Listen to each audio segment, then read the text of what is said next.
O livro de Êxodo, capítulo de número 15, nós vamos ler.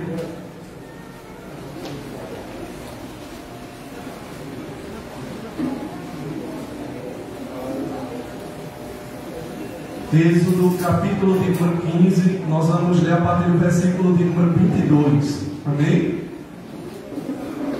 Segundo livro da Bíblia Sagrada, os irmãos vão encontrar o livro de Gênesis, né? Depois o livro de Êxodo. Bereshit, Shemot, Vaikra, Bemidbar e Devarim. Gênesis, Êxodo, Levítico, Números e Deuteronômio. Amém, queridos irmãos? Então vamos abrir. Todos encontraram o livro do Êxodo, capítulo de número 15, o versículo de número 22 em diante. Quem achou, diga eu achei. Tem alguém que ainda não achou? Diga, pastor, eu ainda não achei. Todos acharam, né? A boa palavra do Senhor. Diz assim aqui o versículo de número 22 em diante do livro de Êxodo, capítulo de número 15. Depois fez Moisés. Quem foi que fez, igreja? Moisés. Depois fez Moisés, partiu os israelitas do Mar Vermelho e saíram ao deserto de Sul e andaram 3 dias no deserto e não acharam água. Quantos dias eles andaram naquele deserto? 3 dias, né? Sem achar água. Aí a Bíblia diz aqui no versículo de número 23: então chegaram a Mara, mas não puderam beber as águas de Mara, porque eram amargas. Por isso chamou-se o seu nome Mara. E o povo murmurou contra Moisés, dizendo: que havemos de beber? E ele orou ao Senhor, né? Outra tradução diz: clamou ao Senhor. Orou, clamou ao Senhor, e o Senhor mostrou-lhe um lenho. O Senhor mostrou que a ele, igreja? Um lenho, um galho, uma árvore. O Senhor mostrou a Moisés, né, quando ele orou, um lenho que lançou nas águas, e as águas se tornaram doces, e ali lhes deu estatutos e uma ordenança, e ali os provou. Versículo de 26, o Senhor diz assim: e disse: se ouvires atento a voz do Senhor teu Deus, e fizeres o que é reto diante dos seus olhos, e inclinares os teus ouvidos aos seus mandamentos, e guardares todos os seus estatutos, nenhuma das enfermidades porei sobre ti que pus sobre o Egito, porque eu sou o Senhor que te sara. Amém, meus amados irmãos? Meus irmãos, igreja, quando nós abrimos aqui, né, a palavra do Eterno, a palavra do Senhor, nós sabemos, igreja, que quando Deus, lá no livro de Gênesis, né, o capítulo de número 12, Ele chamou o nosso pai na fé, Abrão, e Ele disse a Abrão: sai-te da tua terra, da tua parentela, da casa de teu pai, para a terra que eu te mostrarei, e far-te-ei uma grande nação, abençoarei os que te abençoarem, e amaldiçoarei aqueles que te amaldiçoarem. Tu serás uma bênção, através de ti serão benditas todas as famílias da terra. A Bíblia Sagrada diz, né, que Abraão, ele dá ouvidos à voz de Deus, ele obedece à voz do Todo-Poderoso, e ele sai da sua terra para uma terra que ele ainda não conhecia, mas ele dá ouvidos e obedece à voz do Todo-Poderoso. E assim Deus, ele fez aquela promessa, né, na vida de Abraão. Queridos, Abraão, ele não alcançou essa promessa. A Bíblia Sagrada diz que o Eterno, ele vai renovar essa promessa, né, sobre a vida do filho dele, né, do filho da promessa. Abraão, quando ele tinha 100 anos de idade, 99 anos de idade, quando não havia mais possibilidades, né, da sua esposa engravidar, porque se a gente abrir o livro de Gênesis, o capítulo de número 11, a Bíblia Sagrada diz que a esposa de Abrão, o nome dela era Sarai. Sarai, ela não podia ter filhos, ela era estéril, já tinha 75 anos de idade, né? 65 anos de idade, perdão, quando Deus, ele chamou Abrão, né, para ele sair da sua terra, da sua parentela, da casa de seu pai, para uma terra que ele não conhecia, para uma terra desconhecida.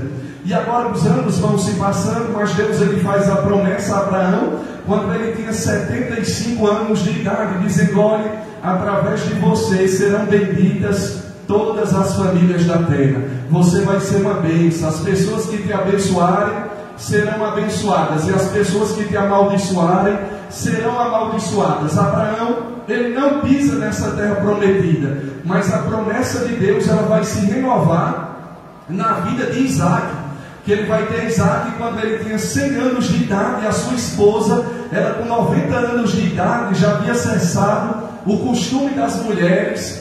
Quando ele pensava que o herdeiro da sua casa ia ser o mordomo dele, Eliezer, o Damasceno, Deus disse: Eliezer, ele não vai ser o teu herdeiro, mas aquele que vai nascer de ti, aquele que vai sair de ti, da tua mulher Sara, esse será o teu herdeiro, e eu tomarei ele por filho, e ele me será como um filho, e eu serei para ele como um pai. E diz a Bíblia que o Eterno, ele vai renovar essa promessa na vida do patriarca, do filho de Abraão, Isaac.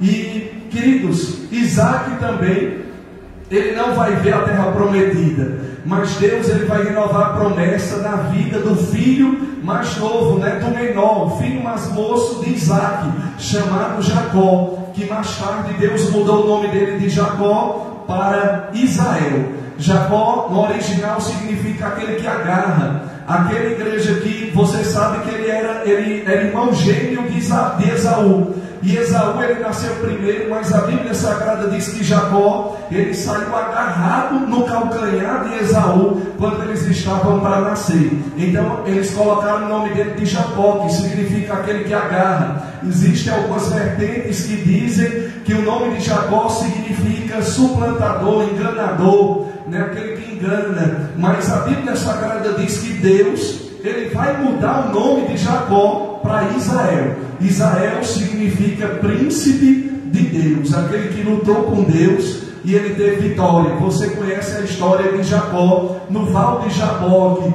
quando ele fez passar toda a família dele, ele ficou no Val de Jaboque. E a Bíblia Sagrada diz que ele lutou com o anjo até o raiar do dia, até o amanhecer. E o anjo, ele disse: deixa eu subir, porque o dia ele já está raiando. E ele disse: enquanto não me abençoares, eu não te deixarei subir. E o anjo deslocou, tocou na sua juntura, da sua coxa.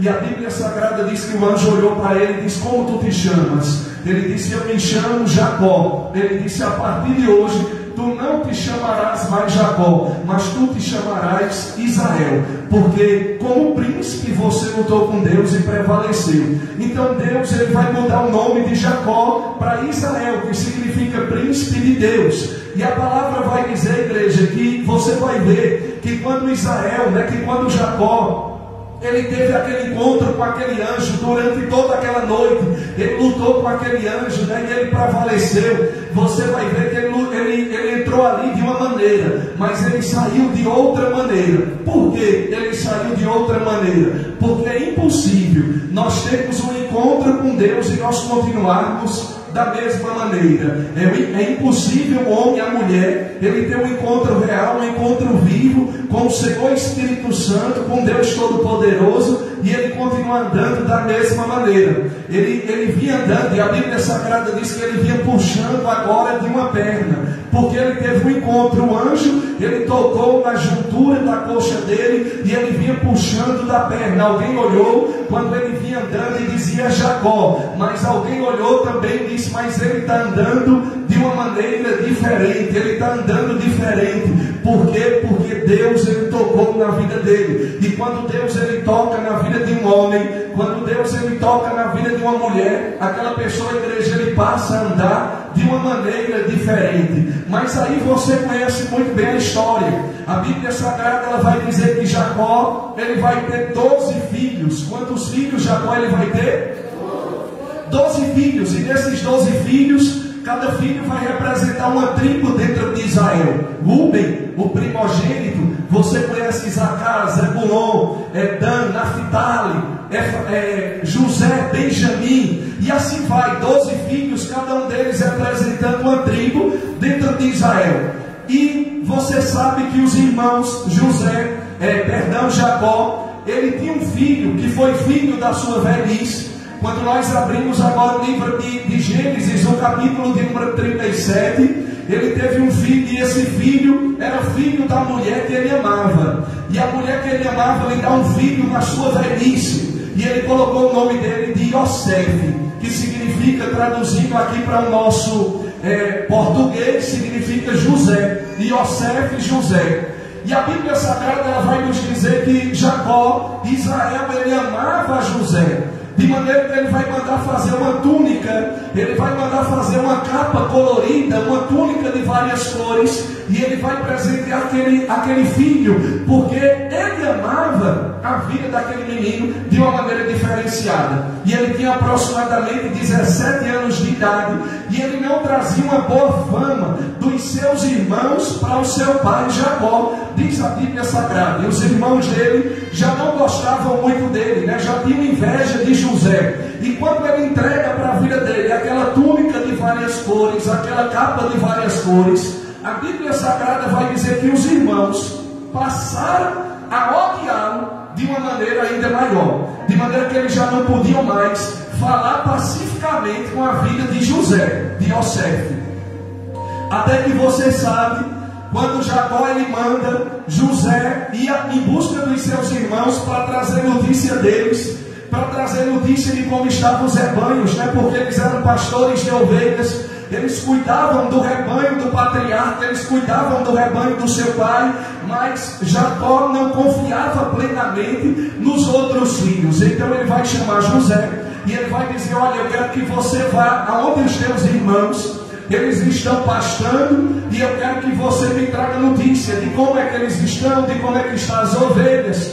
E assim José é enviado. Mas quando eles veem José se aproximando, eles já se irritaram, porque eles conheceram que era José por causa da sua túnica, por causa da sua capa, que o seu pai lhe havia lhe dado. Era uma capa diferente, mais ou menos como a capa, a camisa que o nosso querido irmão Jadson ele está usando, né? Uma camisa colorida, uma camisa de várias cores. Então ele se diferenciava dos seus outros irmãos. Quando ele vai se aproximando, eles já começaram a arquitetar um plano de como eles fariam para matar a vida de José, para tirarem a vida do próprio irmão, porque eles invejavam o irmão, eles tinham ciúme do seu próprio irmão, eles não aceitavam um menino de aproximadamente 17 anos de idade, ele mandar neles homens com 28, com 30 ou até mais de 30. Então eles não queriam se submeter àquela autoridade que o pai havia delegado, e eles não queriam de jeito nenhum, e eles odiavam, diz a Bíblia Sagrada, a José por causa dos seus sonhos, e também pelo amor que ele tinha do pai, e pela capa colorida que o pai havia lhe presenteado. Então eles vão tramar, vão arquitetar um plano para tirar a vida dele. E o mais velho deles diz, Rubem, que era o mais velho deles, olha para eles e diz: não façamos isso, não derramamos o sangue do nosso irmão, ele é nosso sangue, não derramemos sangue inocente, ele é nosso sangue. Então quando José ele se aproxima da vida dos seus irmãos, a Bíblia Sagrada ela vai nos dizer que eles prendem José, arranca a túnica de várias cores que o seu pai havia lhe presenteado. A inveja era da túnica, a inveja não era somente dele, mas a inveja era da túnica que ele carregava, da túnica que ele estava se cobrindo, porque a túnica era diferente, a túnica era colorida. Então eles vão pegar aquele jovem, aquele menino de aproximadamente 17 anos de idade, e a Bíblia Sagrada diz que eles vão lançar dentro de um poço, dentro de uma cova. E lá eles se sentam em cima, um diz: olha, não é para matar, os outros dizem: matemos ele. E assim eles ficam discutindo, até que eles avistam uma caravana de ismaelitas, que eram mercadores, e estavam passando naquele local, naquele deserto, em direção ao Egito, que era o centro de comércio, o maior centro de comércio do mundo antigo naquela época. E diz a Bíblia Sagrada que eles veem ali uma oportunidade de não derramarem o sangue do seu irmão, mas eles veem uma oportunidade de venderem o seu próprio irmão, o seu próprio sangue, para que ele fosse escravo. Assim eles vendem aquele jovem, aquela caravana de ismaelita, por algumas moedas, né, de prata ou de ouro, e aquele jovem ele é levado para um mercado de escravo, e ele vai chegar até o Egito, onde naquele mercado de escravos ele vai ser comprado por Potifar, eunuco da guarda de Faraó, eunuco de Faraó, um homem de confiança de Faraó. Ele é levado até a casa desse homem chamado Potifar. Vocês conhecem muito bem a história, e a Bíblia Sagrada diz que José, ele estava debaixo de uma promessa, que essa promessa, ela veio primeiro para a vida do seu bisavô Abraão, depois se renovou na vida de Isaac, se renovou na vida do pai dele, Israel, que se chamava Jacó, e Deus ele mudou o nome dele, como eu disse aos irmãos, e essa bênção, essa aliança, esse poder, essa graça, essa unção, ela vai ser passada para a vida de José.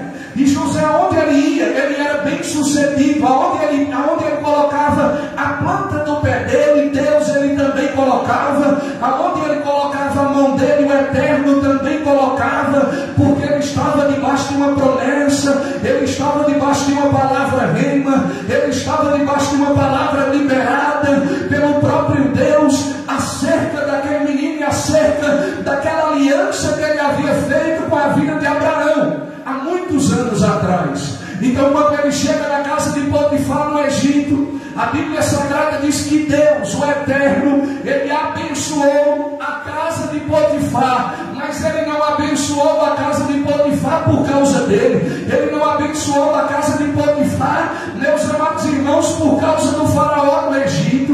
Ele vai abençoar o Eterno, Deus Todo-Poderoso, a casa de Potifar por amor a José. E a Bíblia diz que aquele egípcio, ele é abençoado em tudo que ele tinha, na casa, na propriedade dele, as coisas que produziam a 10%, passaram a produzir a 1000%, porque Deus era na vida de José.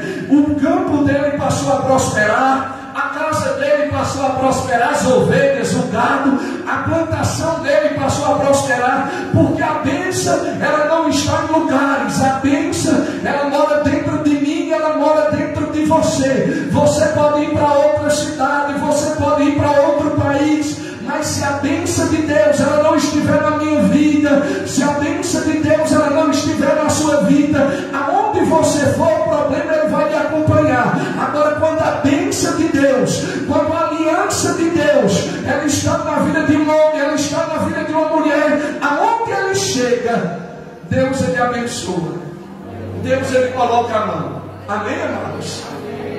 E daí ele passa algum tempo, vai passar todo aquele processo.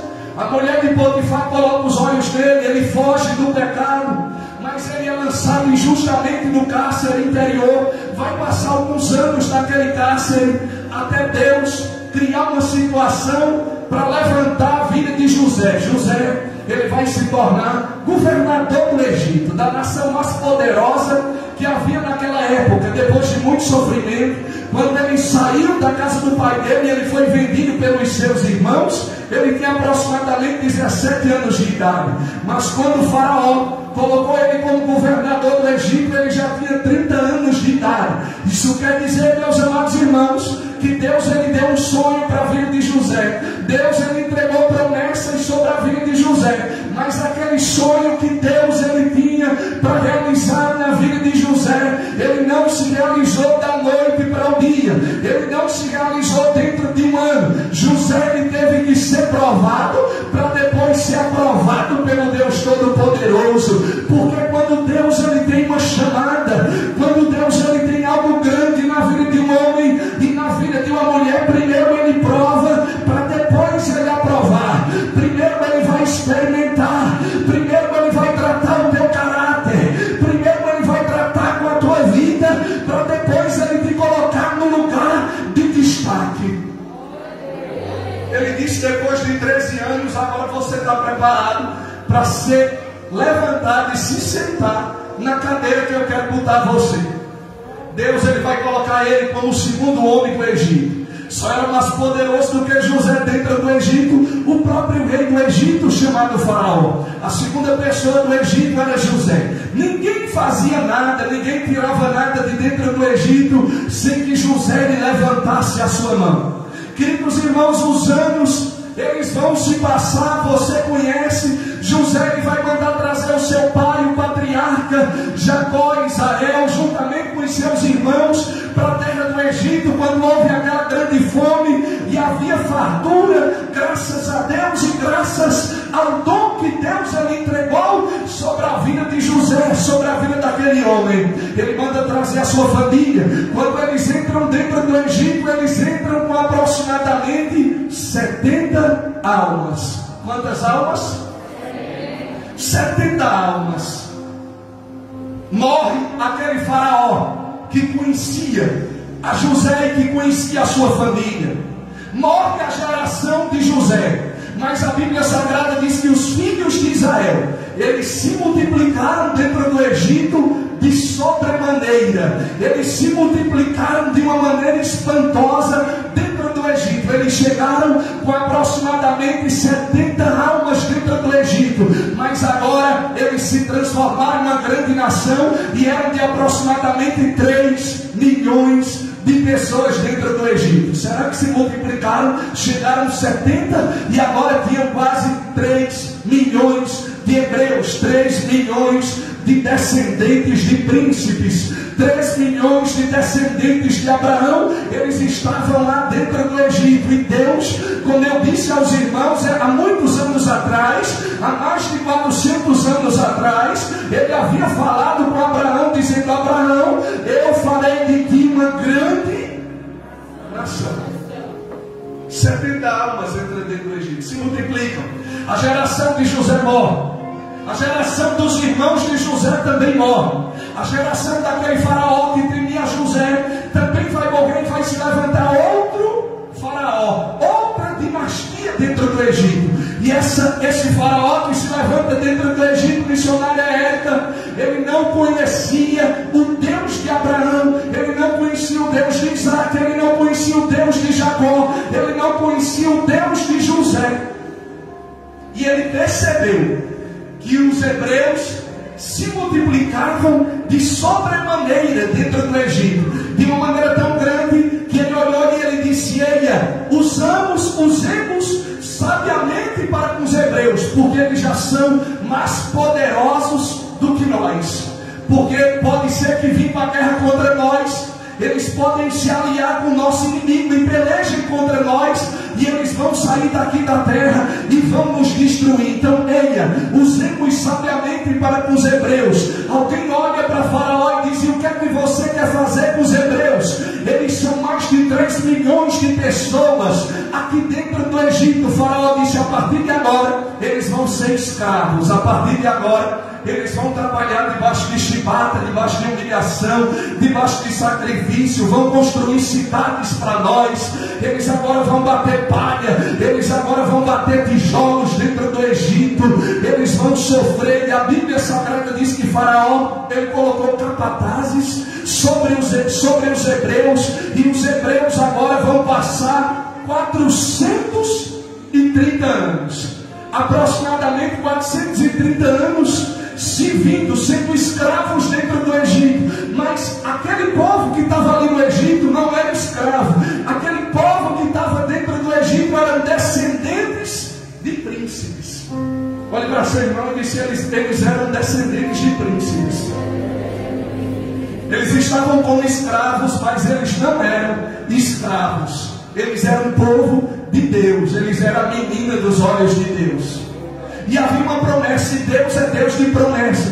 Deus não é Deus que apenas fala, Deus é Deus que fala, e Deus é Deus que cumpre, Deus é Deus que vela pela palavra dele sobre a minha vida e sobre a tua vida. Se você abrir o livro de Jeremias, ele vai dizer: eu velo pela minha palavra para cumprir a minha palavra sobre a terra. Ele diz: passarão os céus e passarão a terra, mas as minhas palavras elas não hão de passar. A palavra que sai da minha boca, ela não tornará para mim vazia, antes ela prosperará naquilo a quem eu enviei.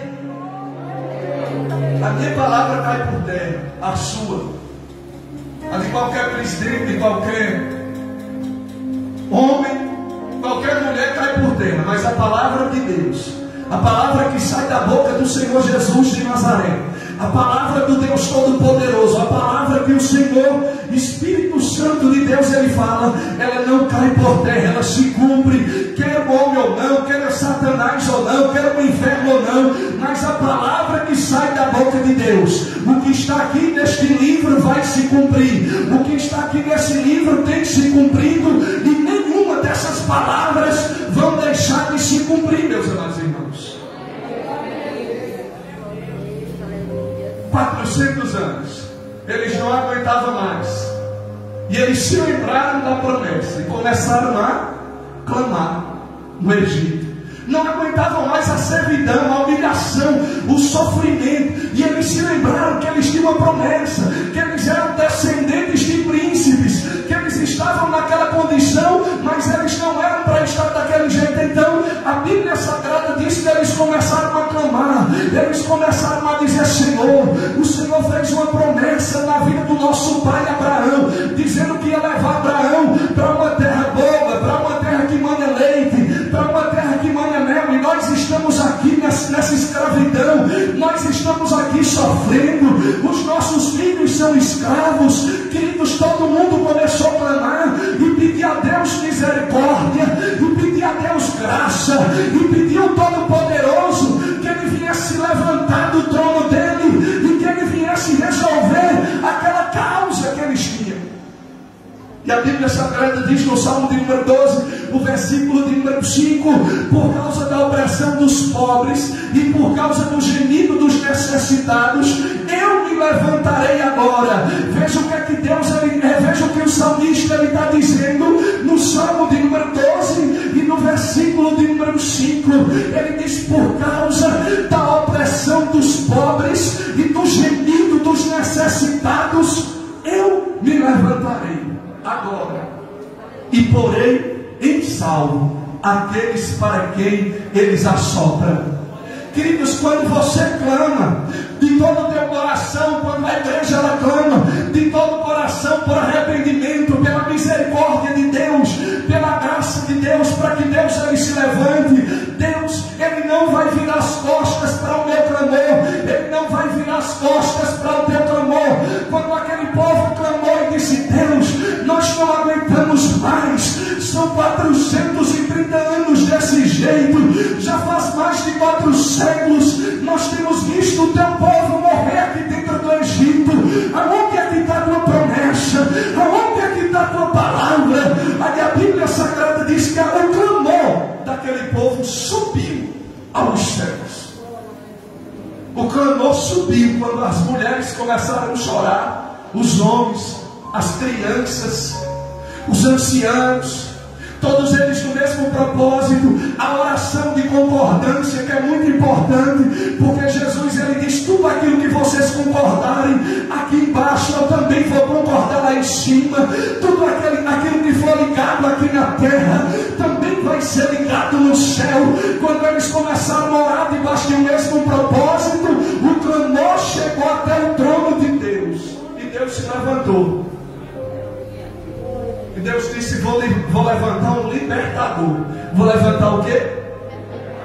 Um libertador, porque eu me lembrei da promessa que eu fiz ao meu servo Abraão, dizendo a ele que eu ia levar ele para uma terra boa, para uma terra larga, para uma terra que manda leite e mel. E eu tenho visto a aflição com que os egípcios têm oprimido os meus filhos, os filhos de Israel.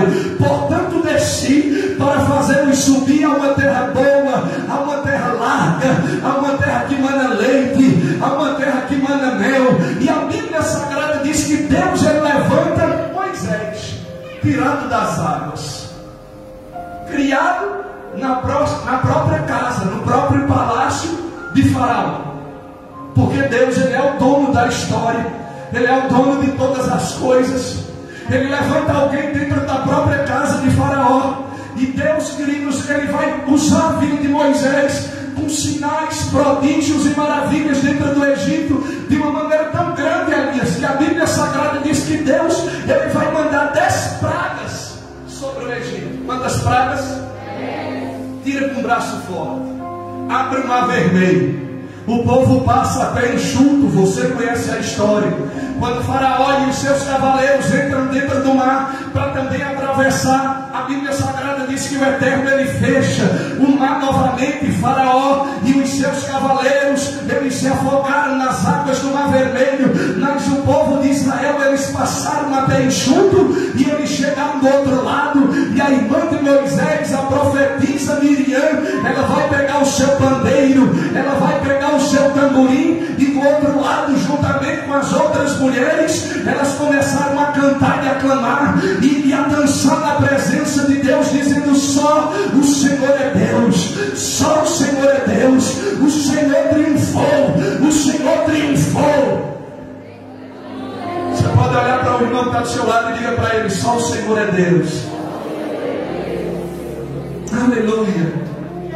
Ele é Deus, Ele é poderoso, Ele está triunfando. Ele é o valente dos valentes, Ele é o general dos generais, Ele é o capitão dos capitães, Ele é o Todo-Poderoso. E Ele está aqui dentro esta noite para trabalhar o meu favor, para trabalhar o teu favor, para trabalhar em favor da tua casa, em favor da tua família, em favor da tua vida. Eu quero dizer para você que Ele está aqui dentro esta noite, e o nome dEle é o Todo-Poderoso. Aleluia. Atravessa o Mar Vermelho, e a Bíblia Sagrada diz que Moisés faz aquele povo subir. Depois que eles atravessaram o Mar Vermelho, do deserto de Sur, e eles vão andar 3 dias, eles vão andar 3 dias e 3 noites. Imagine aquele povo andando naquele deserto.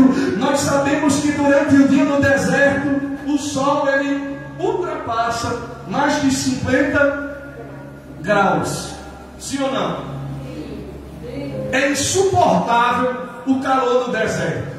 No deserto, você não tem uma árvore para descansar debaixo dela, você não tem sombra debaixo dela. No deserto não tem água. No deserto é lugar de quê, queridos? Deserto é um lugar inóspito. Deserto é lugar onde não tem vida. Deserto é lugar onde não tem providência. Deserto é lugar onde não tem água. Muitas pessoas elas morrem no deserto. Animais eles morrem no deserto. E aquele povo eles saíram da escravidão depois de 430 anos, aproximadamente 3 milhões de pessoas, e eles estão sendo guiados pelo profeta de Deus na direção até a terra prometida.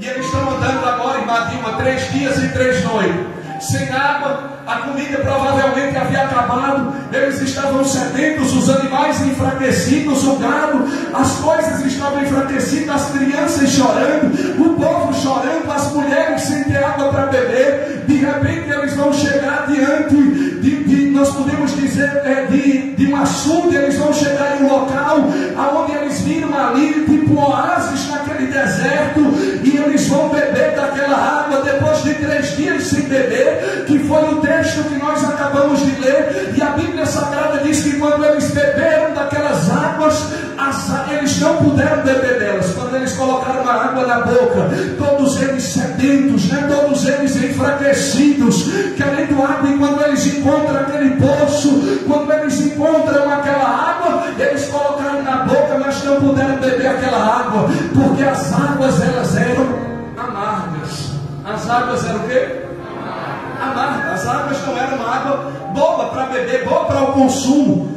Imagine você 3 dias sem beber água, caminhando no deserto, mais de 50 graus, e quando você chega diante de um poço, você vai ligeiro para colocar a mão naquela água, para beber daquela água, e quando você coloca na boca, aquela água é uma água que vai trazer morte, aquela é uma água que você não vai poder beber. Queridos, quando eles foram beber daquela água, eles viram que a água ela era amarga. Eles colocaram o nome daquelas águas Mara. Mara significa amarga, amargura. Agora deixa eu lhe dizer uma coisa, meu amado irmão, minha amada irmã, quando eles bebem daquela água, eles não puderam beber, porque as águas elas eram amargas, as águas não eram boas para o consumo. Eles começam a murmurar, eles começam a reclamar, eles começam a dizer: essas águas elas não são boas. Nós estamos caminhando aproximadamente 3 dias, nós estamos andando nesse deserto há 3 dias,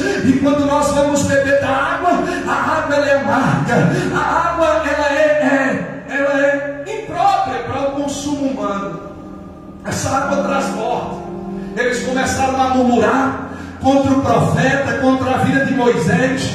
Diz a Bíblia Sagrada que eles vão murmurar contra a vida do homem de Deus, contra a vida daquele profeta, e dizer: Moisés, você nos trouxe para morrer nesse deserto, essas águas elas são amargas, essas águas elas são impróprias para o consumo. Mas aí a palavra vai dizer, meus amados irmãos, que Moisés ele vai clamar a Deus. Moisés ele vai dobrar os joelhos naquele deserto, e ele vai orar ao Deus Todo-Poderoso. Ele vai orar aquele que é grande, aquele que pode resolver a situação, aquele que pode agir na minha vida, aquele que pode agir na tua vida de uma maneira diferente. Ele clama a Deus, ele ora a Deus, e Deus vai mostrar a Moisés naquele deserto uma árvore chamada tamareira, que produz a tâmara, que é bem doce. Eles não podiam beber daquela água, porque as águas elas eram amargas, elas não eram boas para o consumo. Quando eles colocaram na boca, não podiam beber. 3 dias andando naquele deserto, e quando Moisés ele ora porque o povo estava murmurando porque não tinha água para beber, a Bíblia Sagrada diz que Deus ele vai mostrar a Moisés uma árvore chamada tamareira, uma árvore que produz uma fruta muito doce naquele deserto. E Deus ele fala com o profeta e diz: olha, pega um lenho, pega um galho dessa árvore e lança dentro dessa água. As águas elas são amargas, mas eu vou te dar uma direção para que o povo ele venha beber água doce, eu vou tirar a amargura dessas águas e eu vou transformar em águas doces, em águas saudáveis para o consumo. E Moisés, a Bíblia Sagrada diz que ele vai pegar aquele lenho e ele vai lançar naquelas águas que eram águas amargas. E quando ele lança aquele lenho dentro daquelas águas, as Escrituras dizem que as águas elas vão se tornarem doces, elas vão se tornarem águas boas, águas saudáveis para o consumo humano. Queridos irmãos, vejam que Deus ele deu a direção à vida do profeta Moisés. E sabe o que é que ele vai dizer mais? Ele vai dizer para eles aqui no versículo de número 26, acompanhe comigo. E disse: se ouvires atento a voz do Senhor teu Deus, e fizeres o que é reto diante dos seus olhos, e inclinares os teus ouvidos aos seus mandamentos, e guardares os seus estatutos, nenhuma das enfermidades porém sobre ti que pus sobre o Egito, porque eu sou o Senhor que te sara. Deus ele vai se revelar aqui como o Senhor que nos sara, como Jeová Rafá. Queridos irmãos, então veja que Deus ele vai tratar a amargura como uma doença, porque o Senhor ele diz: olha, se vocês derem ouvidos à minha voz, se vocês obedecerem os meus estatutos, se vocês andarem na minha palavra, nenhuma enfermidade que eu pus sobre o Egito eu porei sobre vocês, porque eu sou Jeová Rafá, eu sou Deus que te sara. Queridos irmãos, então Deus ele vai tratar a amargura como uma doença. Aquelas águas representavam, os hebreus representavam o povo de Israel, que tinham sido tirados de dentro do Egito, depois de 430 anos de escravidão, depois de 430 anos de humilhação. Deus ele vai tirar aquele povo através da vida do profeta Moisés e vai levar para o deserto. E aquele povo, no seu interior, eles eram amargos, eles estavam cheios de raiz de amargura. E o que é que causa a raiz de amargura? O que é que causa amargura na vida de um homem, na vida de uma pessoa, na vida de uma mulher, na vida de alguém, querido? São as circunstâncias da vida. Aquele povo, o seu interior, dentro deles era amargo, igual aquelas águas que quando eles vão beber, eles não puderam beber daquela água, porque a água ela era imprópria, as águas elas eram amargas. Mas Deus ele disse: olhe, eu vou dar uma direção, você vai lançar um lenho e eu vou transformar a amargura em doçura. Eu vou transformar a amargura em água doce. E muitas vezes, queridos, as situações também da vida, os processos que nós enfrentamos nas nossas vidas, também muitas vezes vai brotando dentro de cada um de nós raiz de amargura, tristeza. Juntamente com a raiz de amargura vem também a tristeza, vem também a frustração, o sentimento de desânimo. de esmorecer, de não querer caminhar mais, de murmurar. O sentimento de culpar a Deus, de culpar as pessoas que estão ao nosso lado, ao nosso redor. Muitas vezes, queridos, nós estamos igual aquelas águas de Mara. As águas de Mara eram águas amargas, eram águas que as pessoas elas não podiam beber, porque elas traziam morte. Mas Deus, Ele disse: eu vou mudar as águas de Mara, eu vou tirar a amargura e eu vou trazer a doçura. É isso que Deus Ele quer fazer na minha vida e Ele quer fazer na sua vida nessa noite. Se tem alguma coisa que está trazendo raiz de amargura, se tem alguma coisa dentro de mim, dentro de você, no nosso interior, que está trazendo sentimento de frustração, sentimento de derrota, sentimento de incapacidade, complexo de inferioridade. Eles eram 430 anos escravos e Deus disse: eu vou mudar o interior de vocês, eu vou mudar a mentalidade de vocês. Bem, queridos, abra comigo aqui no livro de Hebreus 12 e 15. Hebreus capítulo de número 12, versículo de número 15. Olha que o escritor aos Hebreus, ele diz aqui no capítulo de número 12, o versículo de número 15. Hebreus 12, 15. Tendo cuidado de que ninguém se prive da graça de Deus. O escritor aos Hebreus, ele diz: tenham cuidado que ninguém se prive da graça de Deus, e que nenhuma raiz de quê? E de que nenhuma raiz de amargura brotando vos perturbe, e por ela muitos se contaminem. A amargura, ela traz perturbação para a vida do homem e para a vida da mulher. Uma pessoa amargurada é uma pessoa que vai ficar perturbada.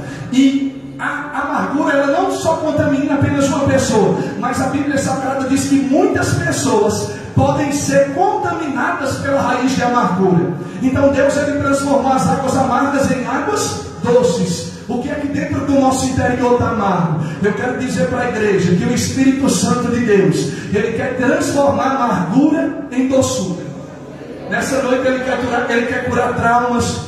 Nessa noite Ele quer tratar de dentro para fora, na minha vida, na sua vida. Talvez você entrou aqui dentro com sentimento de inferioridade, complexo de inferioridade. Talvez você pode ter entrado aqui dentro cansado, cansada, desanimado, desanimada, perturbado em alguma área da sua vida. Mas eu venho falar de um Jesus poderoso, eu venho falar de um Jesus grande, eu venho falar de um Jesus que é o mesmo de ontem, é o mesmo de hoje e será o mesmo de eternamente. E Ele vai entrar no meu, e Ele vai entrar no teu interior, e Ele vai operar grandes obras nesta noite. Fica de pé e vamos adorar o Rei da Glória.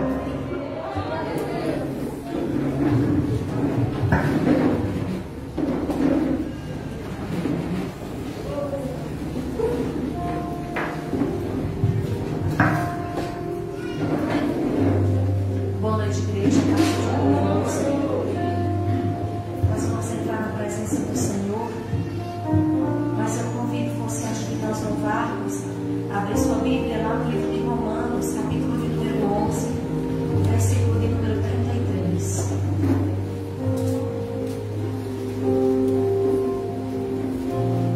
Romanos, capítulo de número 11, a partir do versículo de número 33. Amém, queridos?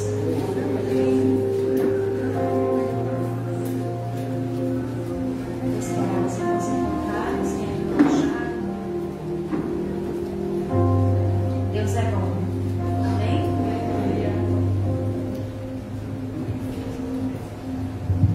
Hoje, culto de missões.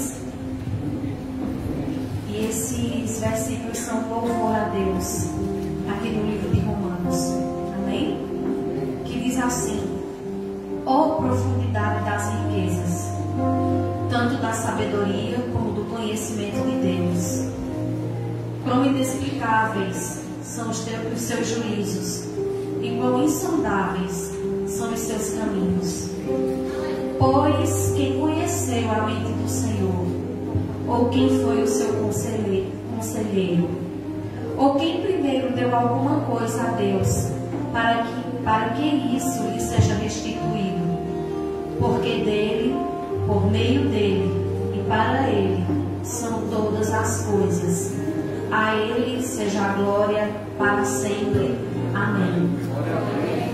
Amém. Esse louvor a Deus, aqui no livro de Romanos, nos deixa bem claro que Deus, ele é soberano, que não há outro maior que ele, que tenha mais poder que ele. Ele é o dono de tudo, ele governa tudo, ele tem o controle de tudo. Amém? Amém. Quem, pois, conheceu a mente do Senhor? Ou quem foi o seu conselheiro? Ou quem primeiro deu alguma coisa a ele, para que em troca fosse restituído?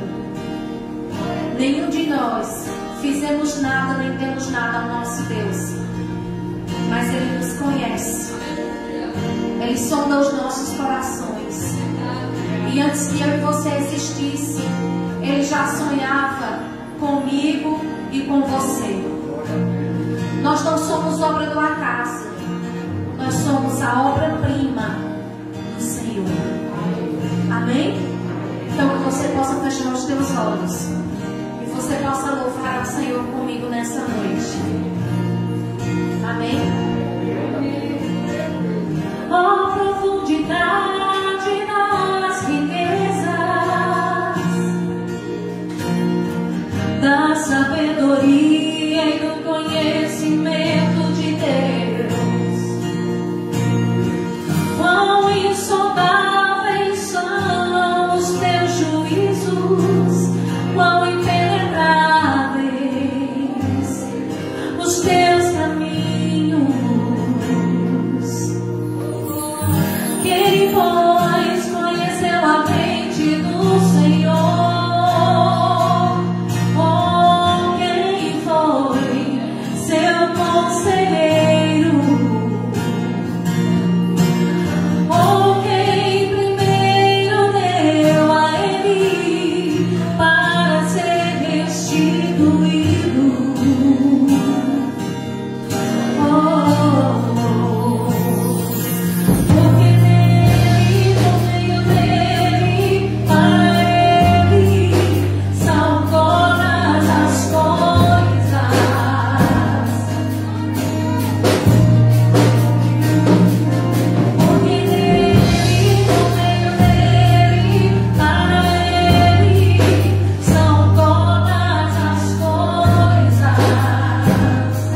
Jesus, Ele te ama. Jesus, Ele te ama. Aleluia, Senhor. Amém? Nosso irmão Elias agora vai estar louvando ao Senhor. Você possa vir com Ele, entrando na adoração, engrandecendo o nome do Deus eterno. Aleluia.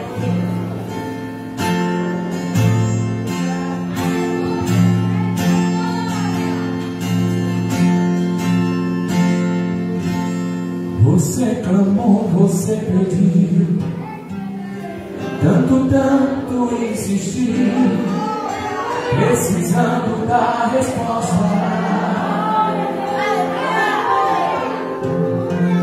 Já não faz nenhum sentido vida que estás vivendo, de fracassos e derrotas, tão sozinho e sem sorte, no vale da sombra da morte, passando até que é o fim. Mas o Senhor é a igreja. Mas Jesus que muda a história já declarou sua vitória, só pra te fazer feliz. O crente quando chora não responde,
aleluia.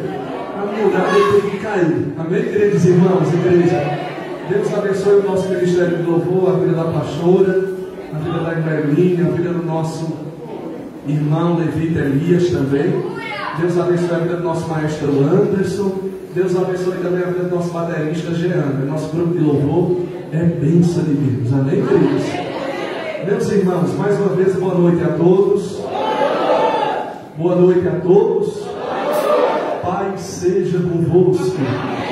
Quem nos visita hoje pela primeira vez, levante a mão assim para nós conhecermos. Amém. Irmão, varão. Vou começar pela varoa aqui. O nome da senhora, minha irmã? Samara, seja muito bem-vindo. O nome do varão? Jonathan, filhinho de vocês. É filho ou filha? Ayla, amém. Deus abençoe. Sejam muito. Ayla, amém. Sejam muito bem-vindos. No nome de Jesus, essa família abençoada. Quem mais nos visita hoje pela primeira vez? Tem um varão ali também. Hoje é a primeira vez. É o nome do Senhor, meu querido.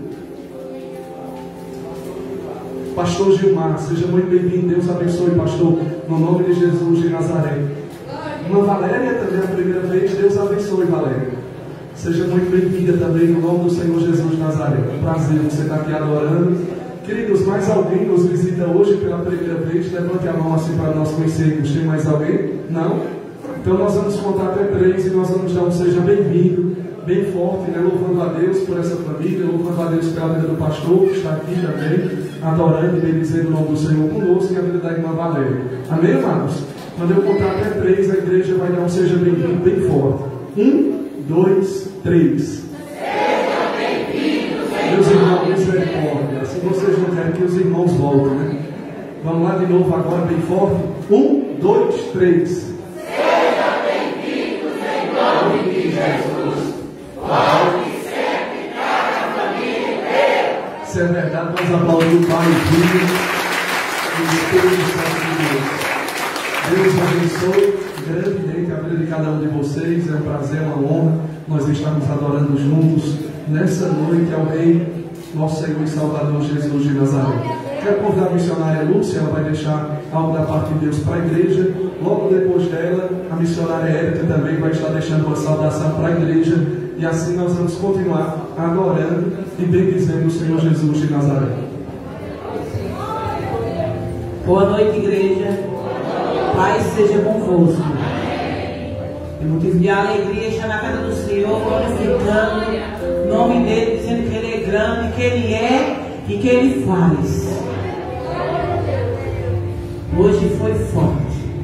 Eu sei que todos os dias é bom, mas hoje Deus falou do começo ao fim do louvor. Eu sou grata a Deus pela vida dessa pastora.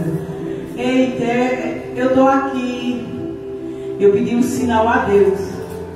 Ninguém sabia. Só ele e Deus. E ela cantou o hino. O hino, eu disse, meu Deus, ela não sabe, porque eu não fiz nada com ela. Não falei nada com ela no telefone, foi pastora. Esse dia eu não falei com a pastora. Mas eu estou aqui, ó, eu estou tremendo, porque a vitória vem depois da muralha. Ela é bom. É bom a vitória.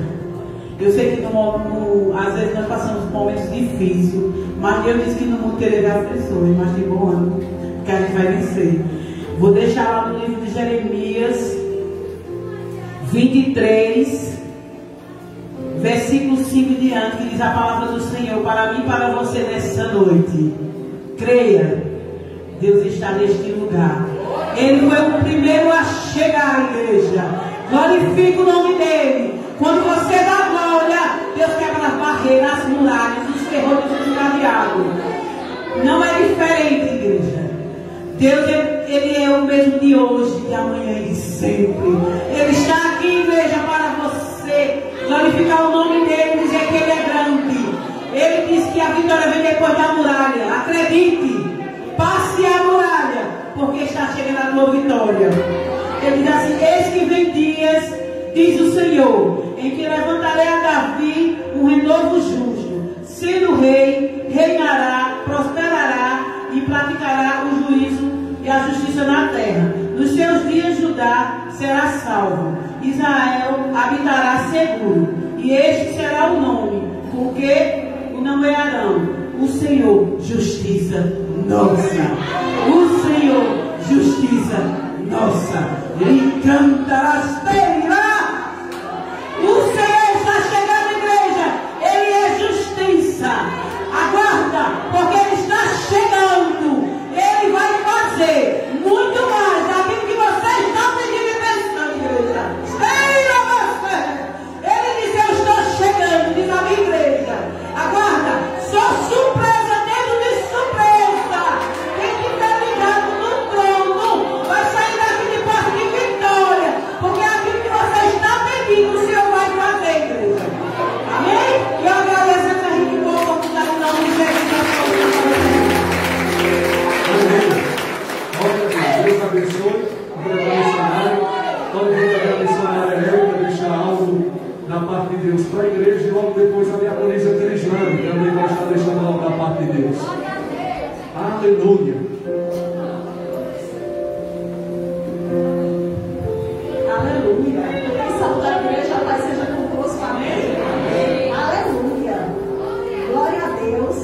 Convido você a abrir a palavra no Evangelho segundo Mateus, capítulo 15. Aleluia. Glória a Deus. Imagine um monte. E normalmente um monte é um lugar de difícil acesso. E o Senhor Jesus, ele estava nesse monte. E a palavra diz que muitos cegos, aleijados, coxos, mudos, eles enfrentaram essa caminhada, eles enfrentaram esse monte, porque eles queriam estar mais perto de Jesus. Eles queriam ouvir o Senhor Jesus falar. Eles queriam estar mais próximos dele para o conhecer e ser achado nele.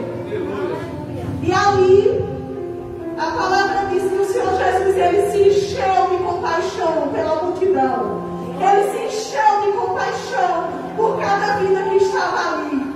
E a palavra diz que ele os sarou. E nesta noite ele está sarando vidas. Nesta noite ele está sarando corações. Ele está sarando histórias. E a multidão glorificava. E a multidão adorava. E a multidão dava glória a Deus. Você pode dar glória a Deus. E o dia e o culto permanecia. Passaram-se 2 dias e o culto permanecia. No terceiro dia, o Senhor Jesus, ele disse: eu não vou despedir essa multidão em jejum, para que eles não padeçam pelo caminho. E ali, irmãos, havia 7 pães e os peixinhos, e ele os partiu e os multiplicou. Pães partidos, multiplicação. Eu quero dizer para você que ele tem multiplicação, ele tem multiplicação, e no terceiro dia, celebração.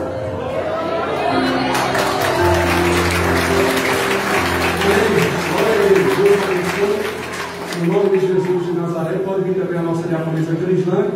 Ela vai estar deixando algo da parte de Deus para a igreja. Logo depois dela, a nossa querida irmã Dilma, ela vai orar pelos dízimos e ofertas da casa do Senhor.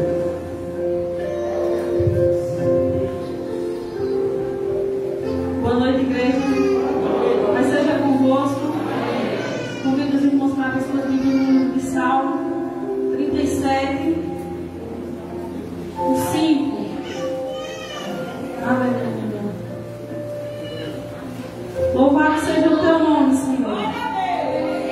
Salmo 37, 5. Como é bom estar na tua casa, Senhor. Obrigado, Pai, por mais uma oportunidade de louvar o teu nome, Senhor. Amém, igreja? Salmo 37, 5 diz assim: entrega o teu caminho ao Senhor, confia nele, e ele o fará. Eu meditando nessa palavra, eu lembrava de Sadraque, Mesaque e Abednego. Eu creio que quando eles entraram naquela fornalha, eles entregaram a vida dele ao Senhor. E eles confiaram. E entregar e confiar, às vezes é difícil, igreja. Às vezes nós oramos e colocamos algo diante do Senhor, mas nós mesmos vamos lá e tiramos. Porque esperar com paciência no Senhor, esperar o processo de Deus, às vezes é difícil. Mas eu quero te dizer que Sadraque, Mesaque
querida irmã Nilma também vai estar orando pelos dízimos e ofertas na casa do Senhor.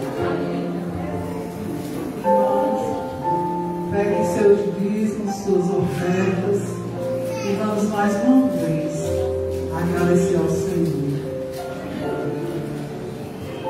Senhor, meu Deus, meu Pai, estamos aqui, Senhor, mais uma vez diante de Ti, para Te dar graça, Senhor, por podermos ofertar, Senhor, por podermos Te dar gratidão por esse momento, Senhor, tão difícil que estamos vivendo, a parte financeira, mas crendo que o Senhor cuida de todos nós, cuida de cada um de nós, para que possamos ter o suficiente, pelo menos o Senhor nos dá, nos sustenta. Tenha certeza que Ele nos sustentará sempre que estamos diante dEle, que estamos nos prostrando diante dEle. Estamos agradecendo, Senhor, a cada dia que o Senhor nos dá nosso trabalho, dá as nossas condições de irmos trabalhar, Senhor. Damos-nos saúde, Senhor, para poder cumprir a nossa missão aqui, Senhor. Só temos que te agradecer e te dar graças em nome do Teu Filho amado, por mais uma semana, por mais um mês, por mais um domingo que estamos aqui na Tua presença, Senhor.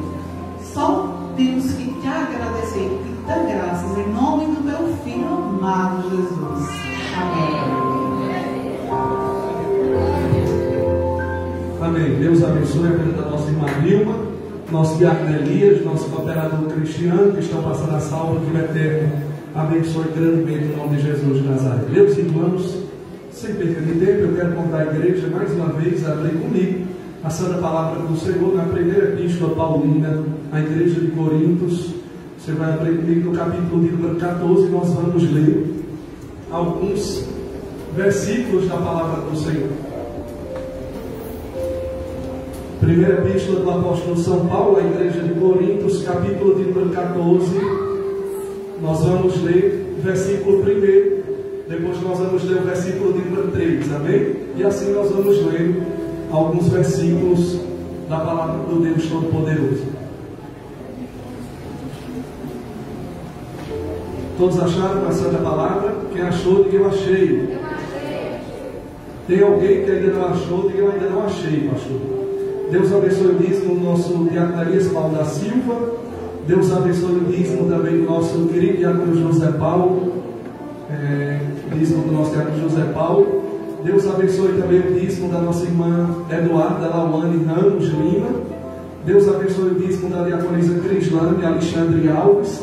Deus abençoe o dízimo também da diaconisa Ivânia Ferreira. Todos os dizimistas e os ofertantes da casa do Senhor. Amados, todos estão prontos? Vamos ler a palavra do Senhor? 1 Coríntios, capítulo de número 14, a partir do versículo 1. Capítulo de número 14, igreja, é um manual sobre o dom da profecia. Sobre o dom de que, igreja? Da profecia. Se você quiser descobrir mais sobre o que é o dom da profecia, você lê o capítulo de número 14. Amém, queridos? Veja, Coríntios, capítulo de número 14, 1 Coríntios, a partir do versículo 1, o apóstolo Paulo ele diz assim: segui o amor. Pode ter uma tradução, né, que diz a caridade, é a mesma coisa, caridade, amor. Segui o amor e procurar com zelo. O que é que ele manda procurar com zelo, meus irmãos? Vamos lá, igreja, o que é que ele vai mandar procurar com zelo? Os dons espirituais, mas principalmente, qual foi o dom que ele mandou procurar aqui? O de profetizar, mas principalmente o de profetizar. Agora leia comigo o versículo de número 3. Ele diz: mas o que profetiza, ele fala a quem? Fala aos homens, né? A tradução da pastora diz as pessoas. O que profetiza, ele fala à igreja, mas o que profetiza, ele fala aos homens. Primeiro lugar, para edificação. Segundo, exortação. Terceiro, consolação. Versículo de número 4. O que fala em língua estranha não é língua dos anjos, viu? Não confunda a língua dos anjos com língua estranha. O que fala em língua estranha edifica-se a si mesmo, mas o que profetiza, ele edifica a quem? A igreja.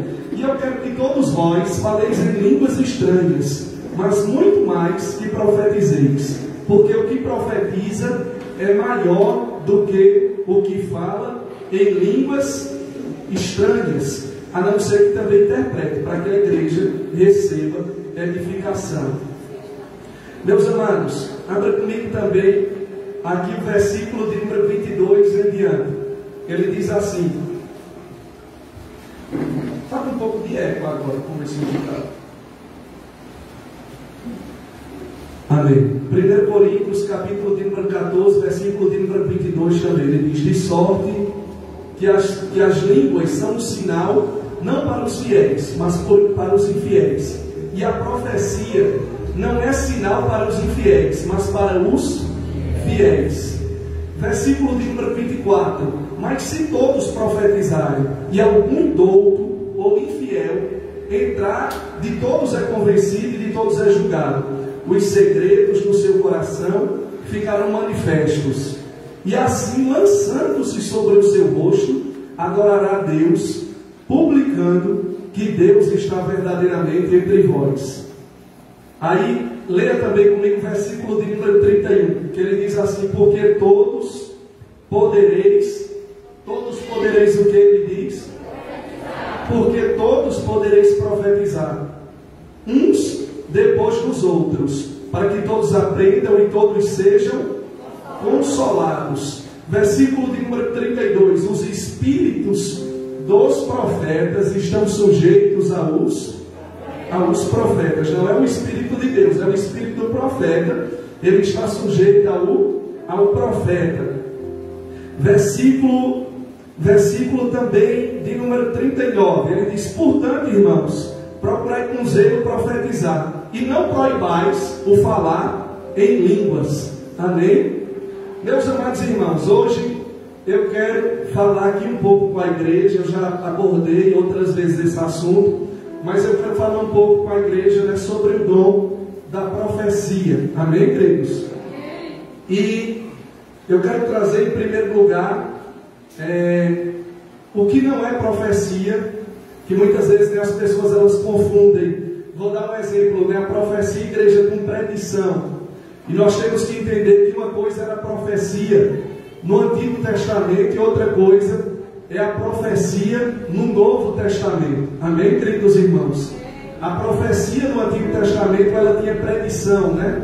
Ela apontava para o futuro. Já no Novo Testamento, você vai ver que a profecia ela não tem predição. A profecia ela é mencionada aqui no livro de 1 Coríntios, né, o capítulo de número 14, versículo de número 3. Ele diz que o que profetiza, ele fala aos homens. Em primeiro lugar, o propósito da profecia. Em primeiro lugar, para edificação. Em segundo lugar, para exortação. E em terceiro, para consolação. Veja que predição não foi mencionado aqui no versículo de número 3, né? No capítulo de número 14, versículo de número 3.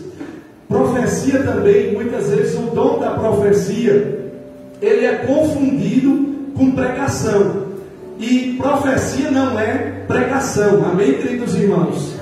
Por que profecia não é pregação? Porque se a gente for pesquisar no original, no grego, o que é que significa, né, a palavra pregar? A palavra pregar no grego, ela significa proclamar, anunciar, falar. E a profecia é uma ação inspirada pelo Espírito Santo de Deus em uma língua conhecida. Já a pregação não. Por exemplo, eu vou dar um exemplo agora para a igreja, né, para os amados irmãos. Quando nós abrimos ali o Evangelho de Marcos, o capítulo de número 16, o versículo de número 15, o Senhor Jesus ele vai dizer o que aos seus discípulos. Ele disse, ide por todo o mundo e pregai o Evangelho a toda criatura. Quem crê e for batizado será salvo, mas quem não crê já está condenado. Aí você conhece, versículo de número 17, estes sinais seguirão aqueles que creem em meu nome, expulsarão demônios, falarão novas línguas, pegarão nas serpentes, se beberem alguma coisa mortífera, não lhes fará dano algum, e porão as mãos sobre os enfermos e os curarão. E o Senhor vai falando ali também, Marcos. Veja que ele não vai dizer, igreja, que os homens, que os discípulos, eles deveriam profetizar para que as pessoas elas fossem salvas. Então veja que profecia não é pregação. Ele disse: ide por todo mundo e pregai, falai, proclamai o evangelho a toda criatura, e quem crê e for batizado vai ser salvo. Se nós abrirmos também a primeira epístola de Paulo aos Coríntios, o capítulo de número 1, versículo de número 21, você vai ver, Paulo ele vai dizer que importa que os homens eles sejam salvos pela loucura da pregação do evangelho. Ele não diz que os homens eles vão ser salvos pela loucura de profetizar, mas ele diz que os homens eles vão ser salvos através da loucura da pregação do evangelho. Então entenda, profecia também não é pregação. Existem algumas pregações que elas vão ter um tom profético, mas pregação não é profecia, porque senão o pastor, o evangelista, o pregador, ele não iria precisar estudar a palavra de Deus, né, para trazer uma mensagem. Porque se pregação fosse profecia, é uma ação inspirada pelo Espírito Santo em uma língua conhecida. Então eu não precisaria, ou quem estivesse ministrando, ou qualquer diácono, diaconisa, missionário, missionária, pregador, evangelista, ele não precisaria estudar a palavra de Deus, né, para pregar, se fosse profecia. Mas se a gente abrir a segunda epístola de Paulo a Timóteo, no capítulo de número 2, me ajuda aí antes, capítulo de número 2, o versículo de número 15, você vai ver Paulo ele dizendo ao seu filho na fé Timóteo, ele diz: procura apresentar-te a Deus, aprovado como obreiro que maneja bem a palavra da verdade e não tem do que se envergonhar. Amém, queridos irmãos? Então o que é que ele estava dizendo a Timóteo, quando nós abrimos ali, né, a segunda epístola de Paulo a Timóteo, o capítulo de número 2 e o versículo de número 15, ele estava dizendo que ele deveria estudar a palavra, manejar a palavra, estudar a palavra, meditar na palavra, para que ele viesse se apresentar a Deus como obreiro aprovado, que estudava a palavra, meditava na palavra e não tinha do que se envergonhar.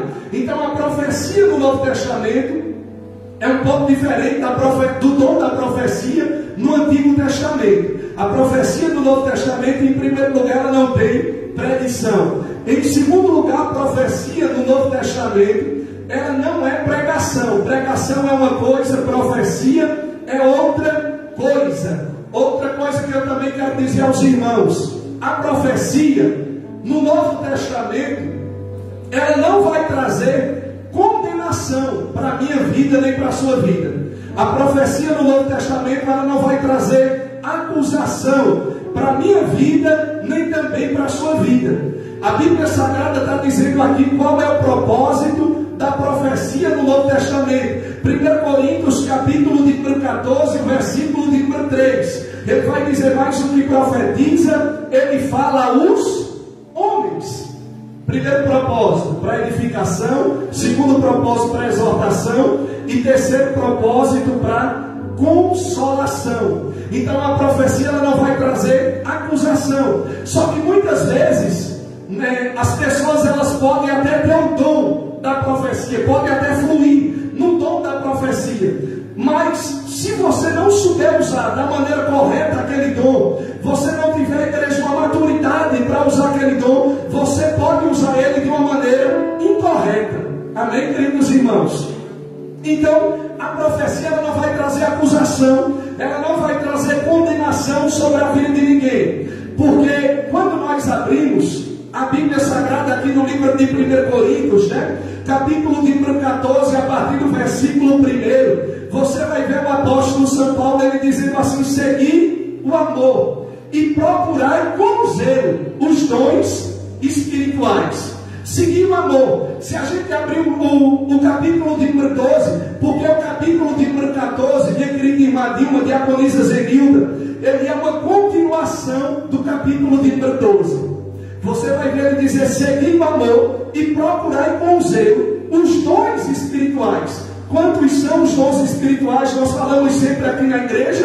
Os dons espirituais eles são 9. Os dons do Espírito Santo eles são 9. Nós dividimos eles em 3 categorias ou em 3 grupos. O primeiro grupo é chamado, igreja, de dons de profecia ou dons que revelam algo para a igreja. Se chamado de dons de poder, ou dons que realizam algo para a igreja. E o terceiro dom, o terceiro grupo, é o grupo dos dons de inspiração ou de expressão vocal. E o apóstolo Paulo, ele está dizendo aqui, queridos irmãos, que nós devemos procurar os melhores dons, procurar com zelo os dons espirituais. Se você abrir o capítulo de número 12, o versículo de número 31, ele vai mandar você procurar com zelo os melhores dons.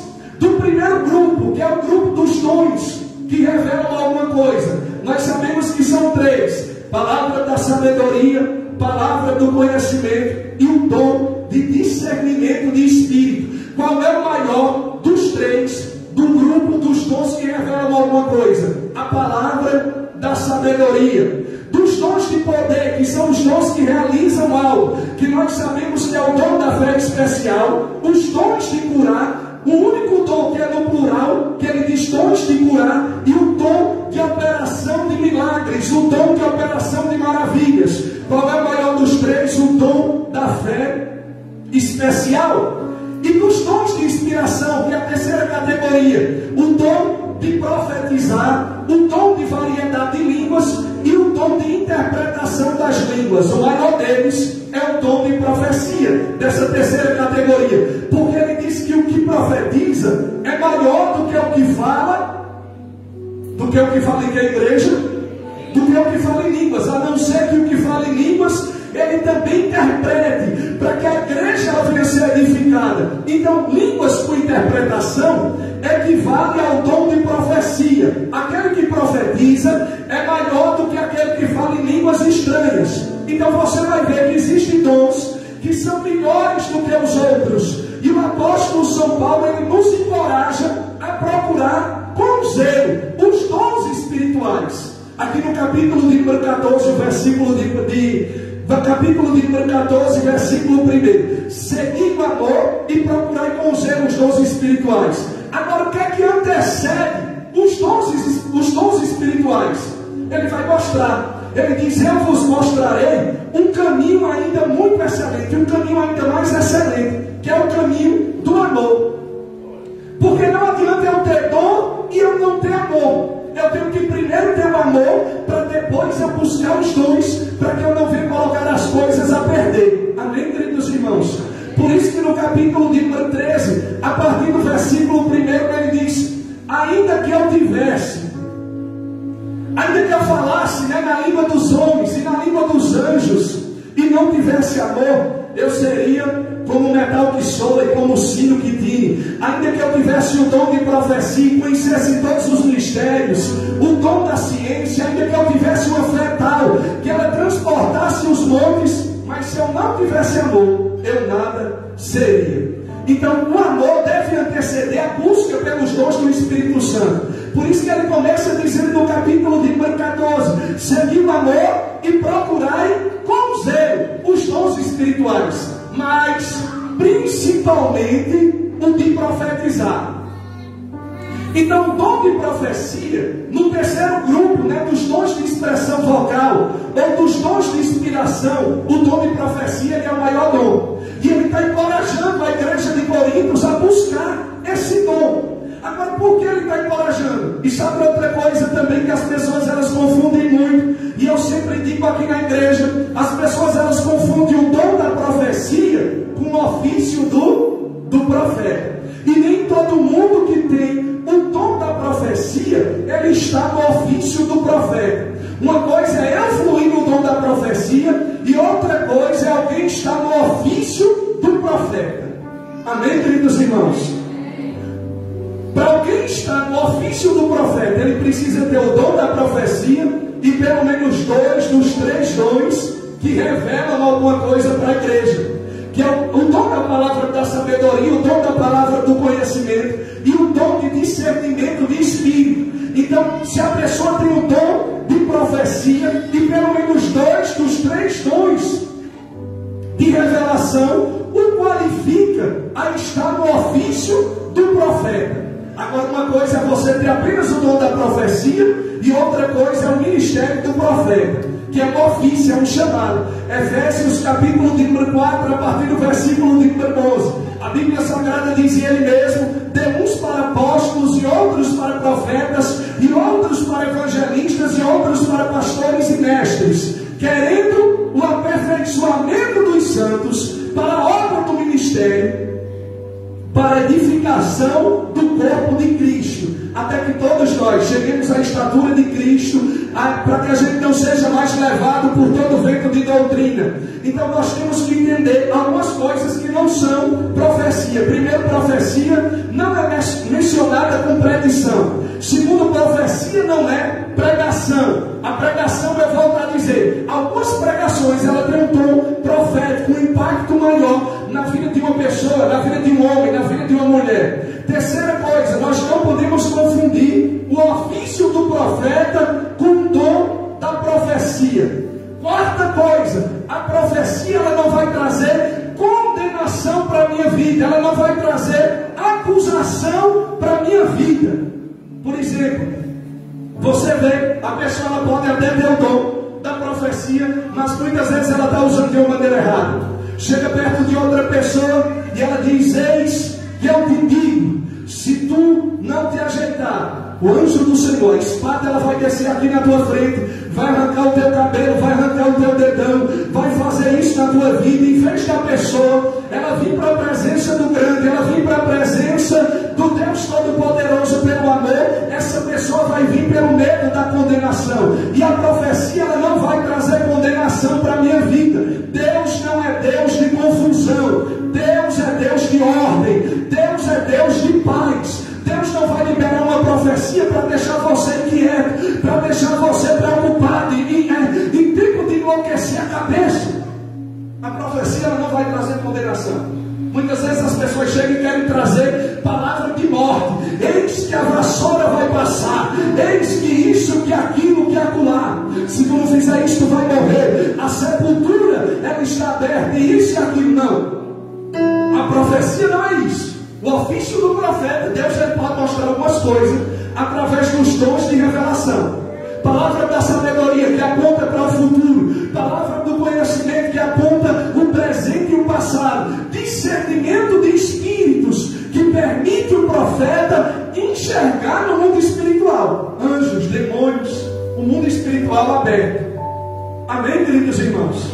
Agora a profecia não. Qual é o propósito da profecia? Em primeiro lugar, a profecia é para ser dita aos homens.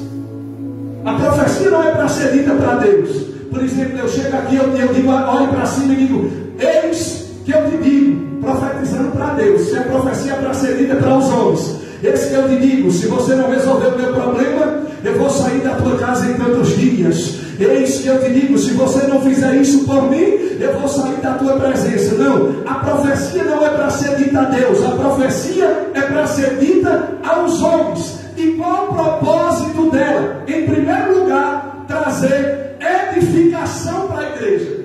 Em primeiro lugar, para trazer edificação para a vida do irmão, para a vida da irmã.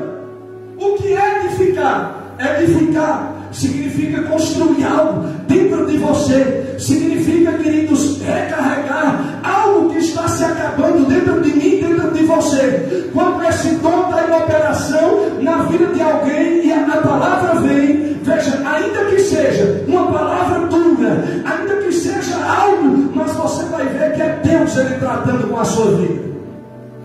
Porque a Bíblia Sagrada vai dizer no Salmo de número 23, ele vai dizer: a tua vara e o teu cajado me condenam. É isso que ele diz no Salmo de número 23. A tua vara e o teu cajado me condenam. A tua vara e o teu cajado me acusam. É isso que o salmista no Salmo de número 23 ele vai dizer?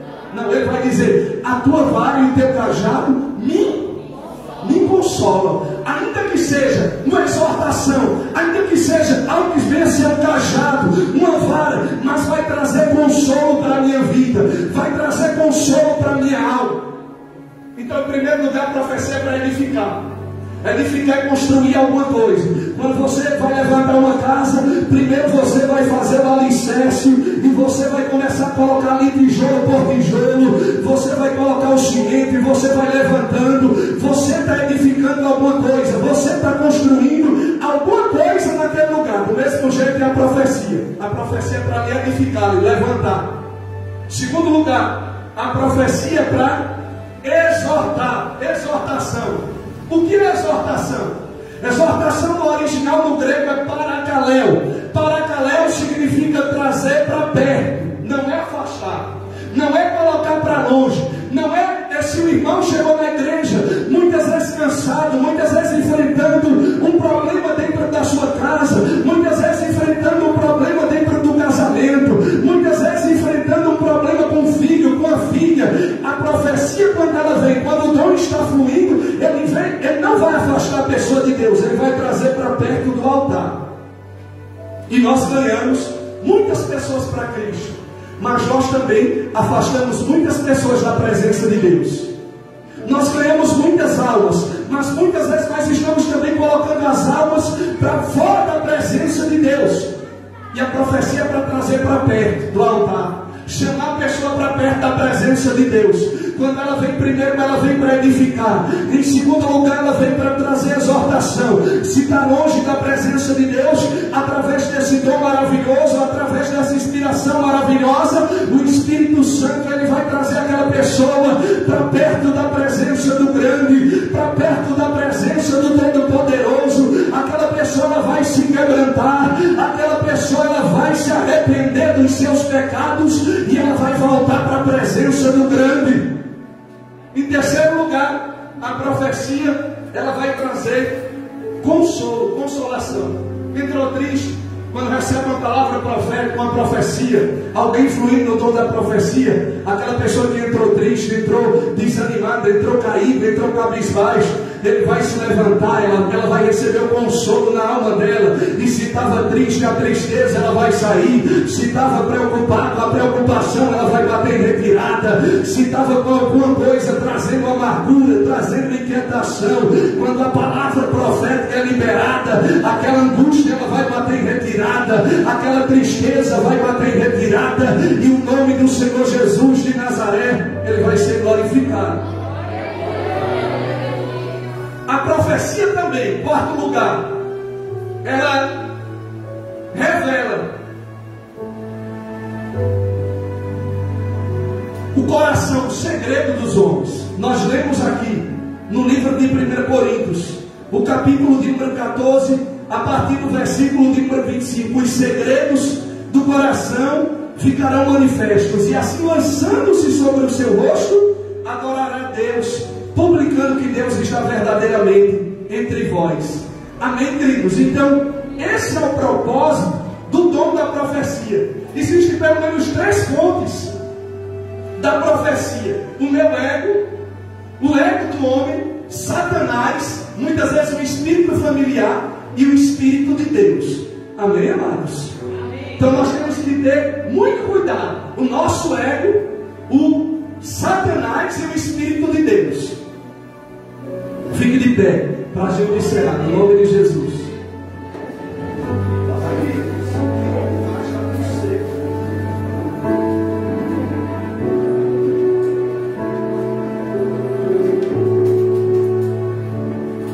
Deixa eu lembrar os amados irmãos que aí fora nós temos a cantina do grupo missionário de homens. Depois você pode passar lá.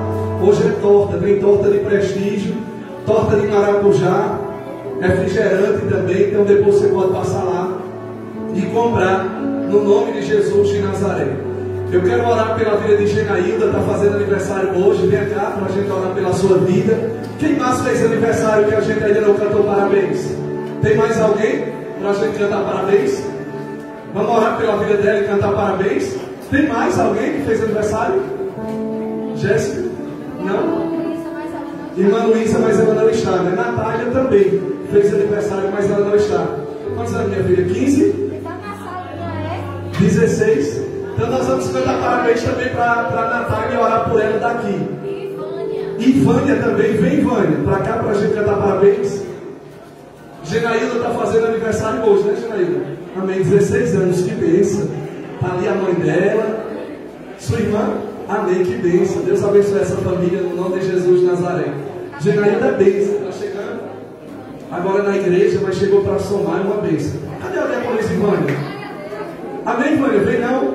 Está com vergonha? Vem, Ivânia, para eu orar por você, vai perder a bênção. Vamos estender as mãos e vamos orar pela vida de Genaílda, pela vida de Ivânia. Está chegando o bebê também, né, Ivânia? O maior presente é esse que Jesus deu, né?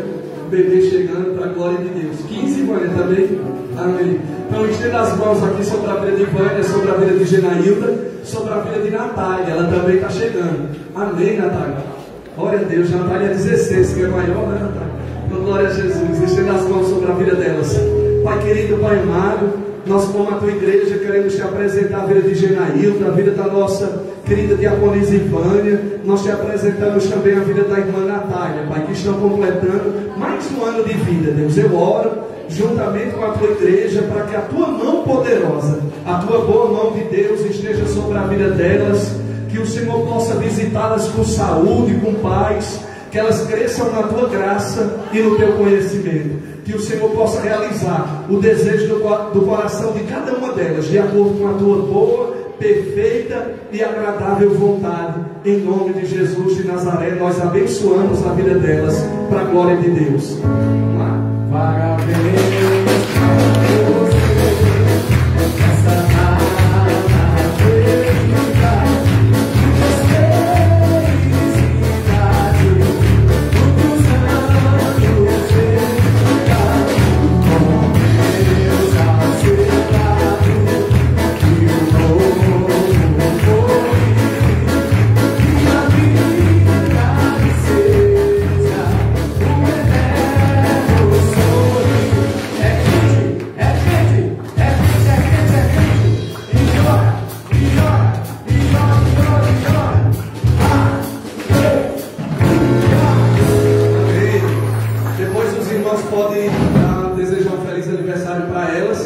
E também pagarem, né, um pedaço de torta ali para elas, que elas merecem, é aniversário delas aí. Principalmente a gestante, ninguém pode deixar de pagar um refrigerante para ela ali, uma fatia de bolo no nome de Jesus de Nazaré. Amém? Eu estou profetizando que vai chegar provisão aí na vida de vocês aí no final do culto. Levante as tuas mãos agora, a gente vai encerrar o nosso culto. Que a graça do nosso Senhor Jesus Cristo, que o amor do Deus Todo-Poderoso, e que a comunhão e a consolação do Senhor Espírito Santo de Deus seja com todos nós, desde agora e para todo sempre. Vão em paz, o Senhor vos acompanhe. Olhe para o irmão da direita, da esquerda, desejo uma semana de vitória.